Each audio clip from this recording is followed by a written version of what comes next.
রাজধানীর উত্তরায় বিমান বাহিনীর একটি প্রশিক্ষণ বিমান ফাইটার জেট বিধ্বস্ত হয়েছে। সোমবার ২১ জুলাই উত্তরা মাইলস্টোন কলেজ প্রাঙ্গণে এই দুর্ঘটনা ঘটে। তুরাগ থানার ডিউটি অফিসার মনিরুল ইসলাম বিষয়টি নিশ্চিত করেছেন। এতে এখন পর্যন্ত কোনো হতাহতের খবর পাওয়া যায়নি।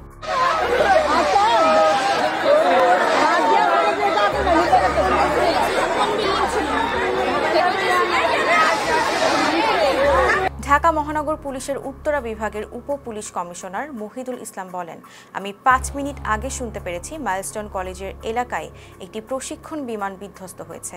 আমি ঘটনাস্থলে যাচ্ছি এবং বিষয়টি নিশ্চিত হওয়ার চেষ্টা করছি। ঘটনার পরপর সামাজিক মাধ্যমে ছড়িয়ে পড়া ভিডিওতে মাইলস্টোন কলেজের ভেতর থেকে ধোঁয়ার কুণ্ডলি উঠতে দেখা গেছে।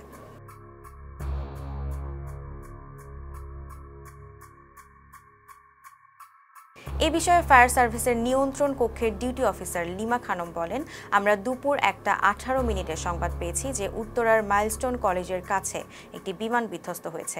ঘটনাস্থলে আমাদের ৩টি ইউনিট কাজ করছে, আরও ২টি ইউনিট রাস্তায় আছে। এ বিষয়ে বিস্তারিত আর কোনো তথ্য আমাদের কাছে এই মুহূর্তে নেই। ছিলাম জান্নাত ইলিয়া। ফেস দ্য পিপলের সাথে থাকার জন্য ধন্যবাদ।